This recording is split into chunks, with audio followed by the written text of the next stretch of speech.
Hello guys, welcome back to Story Hunt. आज हम आपके लिए लेकर आए हैं मनी हाइस्ट सीजन 5 के पार्ट 1 की एक्सप्लेनेशन, वो भी हिंदी में। ये स्टोरी सीजन 4 के आगे की है।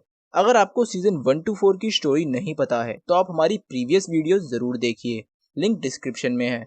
नेटफ्लिक्स पे मनी हाइस्ट की लोकप्रियता को देखते हुए मनी हाइस्ट के क्रिएटर्स ने इसको 2 पार्ट्स में रिलीज करने का फैसला लिया है, जिसका फर्स्ट पार्ट 3 सितंबर 2021 को नेटफ्लिक्स पे रिलीज हुआ है और सेकंड पार्ट 3 दिसंबर 2021 को नेटफ्लिक्स पे आने वाला है।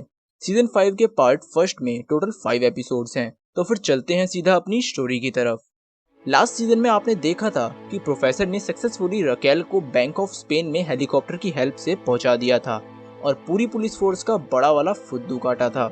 वही पुलिस ने सियरा के ऊपर रायो को टॉर्चर करने का और नायरोबी को गोली चलाने का इल्जाम लगा के उसे स्पेन की पब्लिक के सामने बुरा बना दिया होता है और सस्पेंड कर दिया होता है। एंड सीन में आपने देखा कि सियरा जो कि प्रेग्नेंट होती है और किसी तरह प्रोफेसर की खुफिया अड्डे पे पहुंच जाती है और प्रोफेसर पर गन पॉइंट कर लेती है। स्टोरी कंटिन्यू करने से पहले बता दें कि बाकी सब की तरह रकेल ने अपना नाम बदल के लिस्बन रख लिया होता है। खैर, हम तो उसे रकेल ही बुलाएंगे। तो सीजन 5 के फर्स्ट एपिसोड में दिखाया जाता है कि सियरा प्रोफेसर के पैर पे गोली मार देती है और उसे नॉक करके चेयर से बांध देती है और इंटेरोगेशन स्टार्ट करती है। अब फ्लैशबैक दिखाते हैं जिसमें बर्लिन अपने बेटे से मिलने आया होता है, जिसका नेम राफेल होता है। वो एक इलेक्ट्रिकल इंजीनियर होता है और बहुत ही अच्छा हैकर भी। बर्लिन की पहली वाइफ और राफेल की मॉम की डेथ हो चुकी होती है। बर्लिन ने उसको पढ़ाया ही इसलिए था ताकि वो बाद में उसकी हेल्प कर सके। खैर, बर्लिन राफेल को उसकी न्यू जीएफ और होने वाली दूसरी वाइफ टैटियाना से मिलाता है। बर्लिन उसको अपनी एक चोरी का हिस्सा बनाना चाहता था, बट राफेल मना कर देता है। वहीं प्रेजेंट में टोमायो परेशान हो रहा होता है और वो आर्मी बुलाने को कहता है।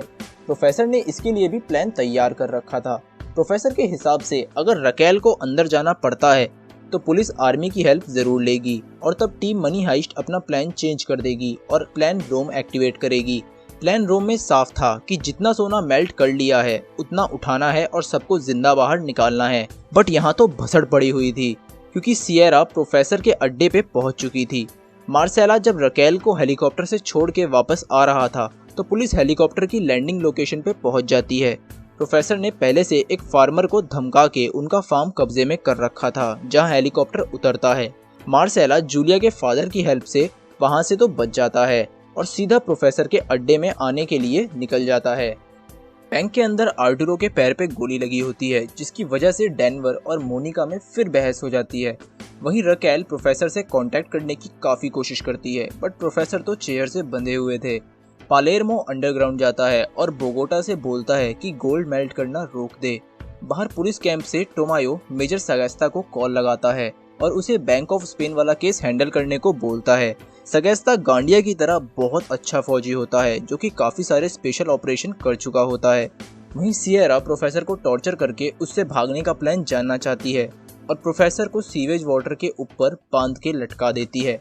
पुलिस कैंप में टोमायो का दिमाग खिसक जाता है और वो मिलिट्री को यूज करके बैंक के सारे लोगों को मारने का प्लान बनाता है, जिसका विरोध एंजल करता है।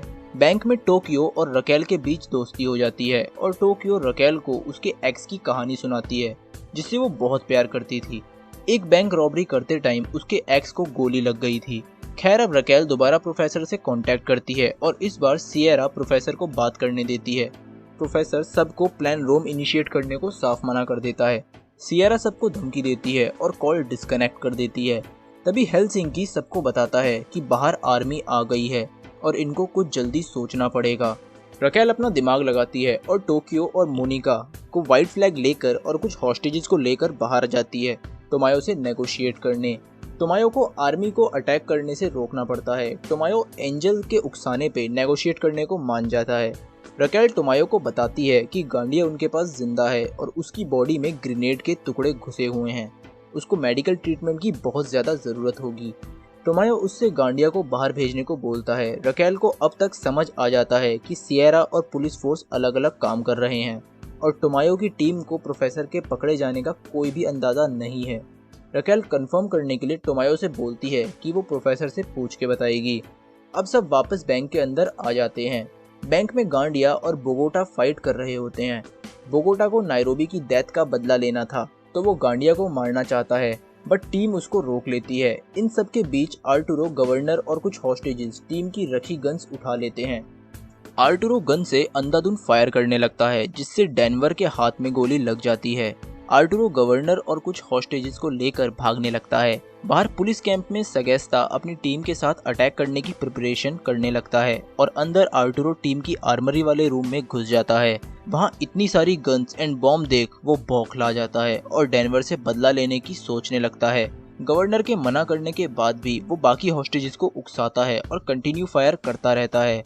मोनिका वॉकी टॉकी से सारी बातें सुन पा रही थी। आर्टुरो मशीन गन लेके रूम से बाहर निकलता है और डेनवर को मोनिका के बारे में बोल के किलसाने लगता है। मोनिका वेंटिलेशन पाइप के थ्रू आर्टुरो के जस्ट पीछे पहुंचती है और उसको गोली मार के रोकती है। गोली लगने के बाद आर्टुरो फैल जाता है। मोनिका और डेनवर बहुत कोशिश करते हैं उसको बचाने की, बट बैंक में उसका इलाज होना इम्पॉसिबल था। खैर, एक फसाद की जड़ तो खत्म हुई। बाहर प्रोफेसर के अड्डे पे मार्सेला और जूलिया के डैड आ जाते हैं। प्रोफेसर चिल्ला चिल्ला के उनको रोकने की कोशिश करता है, बट सियरा प्रोफेसर को इंजेक्शन लगा के बेहोश कर देती है। अब सियरा मार्सेला और जूलिया के डैड को भी पकड़ लेती है और तीनों को चेयर से बांध देती है। बैंक के बाहर सगेस्ता की टीम मेन डोर तोड़ के अंदर अटैक करने वाली होती है, बट अटैक से जस्ट पहले रकेल गांडिया को हथकड़ी लगा के और एक स्मोक बॉम्ब उससे चिपका के बाहर भेज देती है। गांडिया को देख के दोबारा अटैक रोकना पड़ता है। वहीं आर्टुरो को गोली मारने के बाद मोनिका खुद को मर्डरर समझ के पागलों की तरह बिहेव करने लगती है। रकेल आर्टुरो को बचाने के लिए प्लान बनाती है और गवर्नर और 3 और हॉस्टेजेस के साथ उसको बाहर भेज देती है। अब टोमायो गवर्नर की हथकड़ियां काट के सबूत के तौर पे रख देता है और गवर्नर से पूछताछ शुरू करता है। गवर्नर सारी बातें सच सच बता देता है कि अंदर आर्टुरो ने टीम पे हमला किया और उसकी वजह से ही 2 और हॉस्टेजेस घायल हो गए।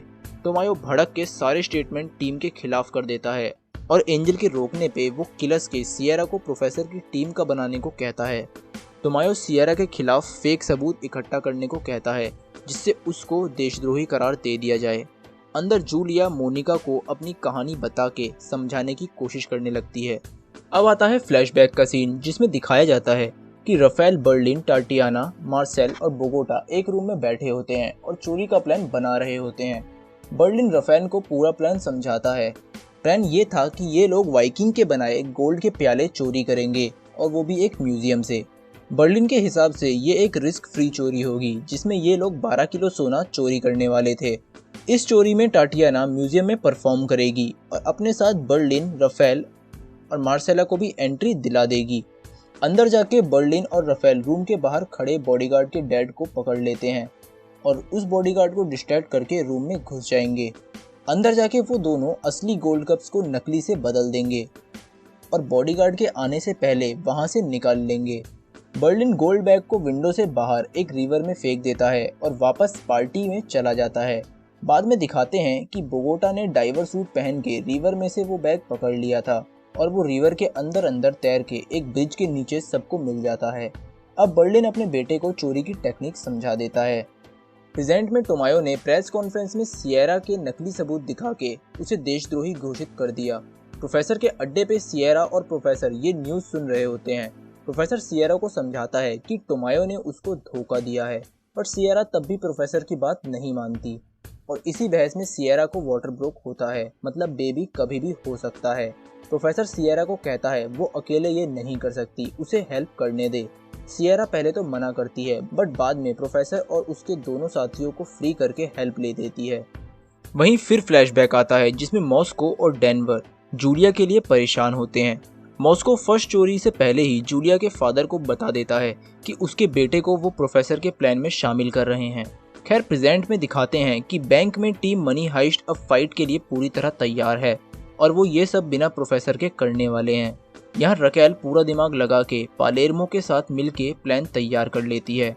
पालेर्मो सबको बताता है कि प्रोफेसर को सियरा ने पकड़ा है और वो अभी भी पुलिस के हत्थे नहीं चढ़ा है, मतलब अभी भी प्रोफेसर गेम में है और जीत सकता है। पालेर्मो सबको प्लान समझाता है और सबको जल्दी अपनी अपनी लोकेशन पे पहुंचने को बोलता है। बोगोटा अंडरग्राउंड जाके सबको खोल देता है कि काम कंटिन्यू रखे चाहे कुछ भी हो जाए। हेलसिंकी हॉल में कट्टों से बंकर टाइप बना रहा होता है ताकि वो लोग कवर ले सकें फाइट में। बाहर टोमायो सगैस्ता की टीम को अटैक करने को बोल देता है। सगैस्ता की टीम के साथ गांडिया भी जाएगा और गांडिया एडवाइस देता है कि सब छत के रास्ते रूफ तोड़ के अटैक करें तो ज्यादा सही होगा। हेलसिंकी सबको बताता है कि सगैस्ता की टीम दिखाई नहीं दे रही और पालेर्मो समझ जाता है कि वो छत के रास्ते अंदर आएंगे। पालेर्मो जल्दी से टोक्यो की टीम को वापस बुलाता है और उनको रूफ की तरफ भेजता है। बाहर सियरा प्रोफेसर को आजाद कर देती है। अब प्रोफेसर सियरा की डिलीवरी कराने में हेल्प करता है। सगैस्ता की टीम रूफ पे पहुंच जाती है और बॉम्ब प्लेस करती है। हेलसिंकी जस्ट रूफ के नीचे ही वो बंकर सा बना रहा होता है। जैसे ही ब्लास्ट होता है एक पिलर हेलसिंकी के पैर पे गिर जाता है। बाहर सियरा को बेबी गर्ल होती है। प्रोफेसर सियरा की हेल्प करने के बाद वापस कंट्रोल्स अपने हाथ में लेता है और पालेर्मो से पूछता है कि क्या कंडीशन है। पालेर्मो सब कुछ बताता है। अब प्रोफेसर टोक्यो को रूफ पे जाने को मना करते हैं और जाके हॉस्टेजेस को लाने को कहते हैं ताकि वो लोग भी उसी रूफ होल से नीचे जा सकें और सगैस्ता की टीम पे पीछे से अटैक कर दें। प्रोफेसर का प्लान सगैस्ता की टीम को घेर के सरेंडर कराना होता है। अब बैंक में पालेर्मो रायो बोगोटा की हेल्प से हेलसिंकी का पैर पिलर के नीचे से निकाल लेता है और हेलसिंकी को सुरक्षित जगह पहुंचा देता है। वहीं टोक्यो भी रूफ टॉप पे पालेर्मो के इशारे का वेट कर रही होती है। बाहर प्रोफेसर रकेल से बात करता है तो पता चलता है कि गवर्नर की हथकड़ी में माइक्रोफोन छुपा था जो कि अभी भी पुलिस कैंप में सबूत के तौर पे रखा होगा। प्रोफेसर तुरंत पाकिस्तान कॉल लगा के टोमायो को कांटेक्ट करने को बोलता है। पाकिस्तान के थ्रू प्रोफेसर टोमायो से कांटेक्ट करके उसे उसकी रिकॉर्डिंग सुनाता है जिसमें उसने गवर्नर के सामने सियरा को फंसाने वाली बात कही थी और धमकी देते हैं कि बाहर से कोई और हमला नहीं होना चाहिए, नहीं तो वो ये रिकॉर्डिंग लीक कर देंगे। वहीं रूफ टॉप पे 100 ऑफ स्नाइपर ताक लगाए बैठे थे बट हॉस्टेजेस की वजह से टोक्यो की टीम बच जाती है और वो इशारा मिलते ही पीछे से हमला कर देते हैं। प्रोफेसर के प्लान के हिसाब से सब सही हो रहा था और पूरी टीम सगैस्ता की टीम को गन पॉइंट पे ले आती है। सगैस्ता टोमायो से बैकअप के लिए पूछता है बट टोमायो मना कर देता है। अब सगैस्ता उनका ध्यान भटका के चारों तरफ एक एक ग्रेनेड फेंक देता है और एक फिंगर प्रिंट लॉक के थ्रू डोर्स बंद कर देता है जिससे रकेल और पालेर्मो की टीम वहीं हॉल में फंस जाती है और टोक्यो, डेनवर और जूलिया बाहर रह जाते हैं। अब टीम सगैस्ता कंटिन्यू फायरिंग करते हुए टोक्यो की टीम की तरफ बढ़ती है। आगे दिखाते हैं फ्लैशबैक में कि टोक्यो कैसे प्रोफेसर को मिलती है। एक्चुअली में टोक्यो को एक बंदे से प्यार हो जाता है और वो दोनों छोटे मोटे काम करके किसी तरह गुजारा कर रहे होते हैं। फिर दोनों सोचते हैं कि अगर वो चोरी करे कहीं सही सी जगह पे तो उनके सारे सपने पूरे हो सकते हैं और वो इस चिंदी चोरी वाली जिंदगी से भी आज़ाद हो जाएंगे। वो दोनों चोरी करना शुरू करते हैं। धीरे धीरे ये दोनों फेमस चोर बन जाते हैं। एक बार टोक्यो और उसका XBF बैंक लूटने जाते हैं और वहाँ एक पुलिस वाले के हाथों टोक्यो के XBF की मौत हो जाती है। प्रोफेसर को न्यूज़ पे बर्लिन टोक्यो के बारे में बताता है और एडवाइस करता है कि ये चिड़िया नहीं चील है और ये इनके गेम में तुरुप का इक्का हो सकती है। प्रोफेसर बर्लिन से कहता है कि अगर ये लड़की 2 हफ्ते पुलिस से बच गई तो हम इसे जरूर शामिल करेंगे। टोक्यो पुलिस से भाग के एक वेटरनरी वैन में छुप जाती है और 2 हफ्ते तक नहीं निकलती। अपने प्यार को खोने के बाद टोक्यो को कुछ भी समझ नहीं आता। उसकी लाइफ में कोई मकसद नहीं रहा होता। प्रोफेसर के कहे मुताबिक 2 हफ्ते पूरे होते हैं और प्रोफेसर टोक्यो को अपने साथ ले आता है और उसको अपने हाइस्ट के बारे में बताता है। प्रोफेसर टोक्यो को उसकी लाइफ के लिए एक मकसद देता है और उसे अपनी टीम का पहला मेंबर बनाता है। वहीं प्रेजेंट में दिखाते हैं कि टोक्यो की टीम किसी तरह फायरिंग से बच के किचन में घुस जाते हैं और बैक फायरिंग करने लगते हैं। बैकफायर की वजह से सगैस्ता गोलियों से गेट तोड़वा देता है। टोक्यो एक चिकन में ग्रेनेड डाल के बाहर फेंकती है जिससे सगैस्ता की टीम का ध्यान भटकता है और डेनवर एक स्टील गेट से मेन डोर बंद कर देता है। देन उसके छेद में से टोक्यो और जूलिया फायर करने लगते हैं। अब ये लोग थोड़े से सेफ हुए ही होते हैं कि सगैस्ता स्नाइपर से बोलता है कि किसी भी विंडो से किचन पे निशाना साधो। स्नाइपर्स को बस एक ही पॉइंट मिलता है जिसके वो ताक में बैठे होते हैं। अब सगैस्ता साइड वॉल में ड्रिल की हेल्प से एक छेद करने को कहता है ताकि वो अंदर रश कर सके। वहीं रायो डोर के कंट्रोल को खोल के हैक करने की कोशिश करता है बट उसमें आधा घंटा लग रहा होता है। बोगोटा गैस का इंतजाम कराता है और गैस कटर से गेट को काटने लगता है। हेलसिंकी का इलाज मोनिका कर ही रही होती है बट उसको हर जगह आर्टुरो दिख रहा होता है और उसकी शक्ल देख के मोनिका का सर घूमने लग जाता है। अब प्रोफेसर टोक्यो को बताते हैं कि गांडिया इनकी टीम की कमजोर कड़ी है, उसको उकसाओ वो यूनिटी तोड़ देगा। टोक्यो वैसा ही करती है और गांडिया डोर के छेद से ग्रेनेड फेंक देता है। टोक्यो तुरंत ग्रेनेड कैच करके वापस बाहर फेंक देती है और यहाँ सगैस्ता की टीम के 2 बंदे बुरी तरह घायल हो जाते हैं और एक मारा जाता है। टीम गांडिया पे टूट पड़ती है, बट सगैस्ता गांडिया को वॉर्न करके छोड़ देता है और वापस पोजीशन लेने को कहता है। जूलिया डेनवर से उसके प्यार का इजहार करती है क्योंकि वो गिल्ट के साथ मरना नहीं चाहती, बट डेनवर मोनिका से ही प्यार करता है, तो बोल के जूलिया को साफ मना कर देता है। वहीं रायो रूफ में ही छेद करने लगता है ताकि वो टोक्यो को बचा सके। यहाँ फ्लैशबैक में हमें टोक्यो की रायो से पहली मुलाकात भी देखने को मिलती है, जिसमें रायो टोक्यो पे मस्त पिकअप लाइन मार के उसका दिल जीत लेता है। प्रोफेसर सियरा की बेटी के लिए ज़रूरत का सामान मांगता है और बच्चे की आवाज़ से प्रोफेसर सबको गुड न्यूज़ दे देता है कि सियरा को बेबी गर्ल हुई है और सियरा उसका नाम विक्टोरिया रखती है।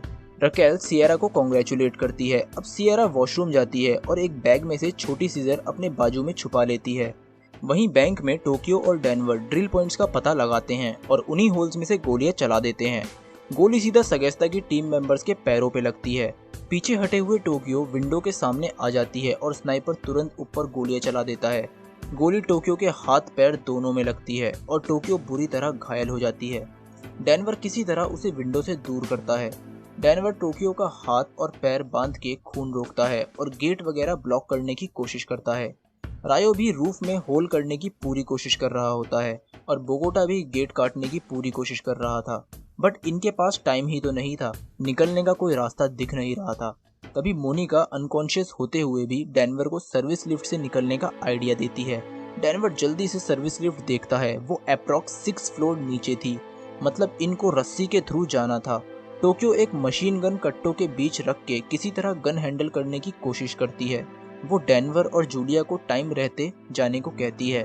सगैस्ता की टीम ड्रिल होल में आरडीएक्स लगा देती है ताकि वो होल कर सके दीवार में। टोक्यो जूलिया और डेनवर से नीचे जाके जितनी गद्दी और तकिए हो सके उतने लगाने को कहती है ताकि वो जंप कर सके। दोनों नीचे जाते हैं, बट तब तक सगैस्ता की टीम ब्लास्ट करके अंदर आ जाती है। टोक्यो कंटिन्यू फायर करती है ताकि वो उनको जितनी देर हो सके रोक ले। रायो रूफ पे छोटा सा छेद बना देता है जिससे वो टोक्यो को देख पाता है, बट ये टोक्यो के बाहर निकलने लायक नहीं होता। रायो टोक्यो से कहता है कि वो उन्हें थोड़ी देर रोक ले तो वो उसे बचा लेगा, बट टोक्यो रायो को अलविदा कहती है और फायर वापस चालू कर देती है।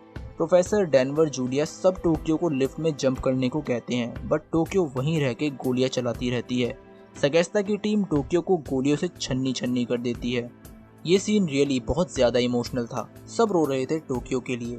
गांडिया सीधे टोक्यो के ऊपर आके खड़ा हो जाता है और मुंह पे पंच मारता है, बट टोक्यो मरते मरते भी सारे ग्रेनेड्स एक्टिवेट करके मरती है और अपने साथ गांडिया को भी ले जाती है। यहाँ होता है हमारी एक और फेवरेट कैरेक्टर का एंड। रायो और प्रोफेसर को सदमा लग जाता है। प्रोफेसर ब्लास्ट की आवाज़ सुनते ही सीधा बाथरूम में चला जाता है और खुद को संभालने की कोशिश करने लगता है। और यहाँ होता है इस गजब सी वेब सीरीज के फाइनल सीजन के फर्स्ट पार्ट का एंड। सेकंड पार्ट के बारे में बात की जाए तो हमें लगता है कि वो टोक्यो की डेथ के बाद प्रोफेसर और उसकी टीम अब बदला लेने के लिए कुछ भी करने को तैयार हो जाएगी। इसके लिए वो शायद बर्लिन के बेटे की भी हेल्प ले सकती है। सियरा शायद उस सीजर से प्रोफेसर पर हमला करने का प्लान बना रही हो, या फिर सुसाइड का, क्योंकि वो रकेल की तरह भाग भाग के जिंदगी जीना नहीं चाहती। खैर, टीम अब बिना किसी और मेंबर की जान गंवाए बैंक से सोना लेके बाहर निकलती है या फिर टोमायो की जीत होती है, ये तो 3 दिसंबर 2021 को ही पता चलेगा। आप हमारे साथ बने रहिए चैनल को सब्सक्राइब करके और बेल आइकन दबा के। अगर आपको ये वीडियो पसंद आई है तो लाइक कीजिए और अपने दोस्तों के साथ शेयर जरूर कीजिए। तो चलिए दोस्तों, फिर मिलते हैं स्टोरी हंट के एक अगले एपिसोड में। जय हिंद, जय भारत।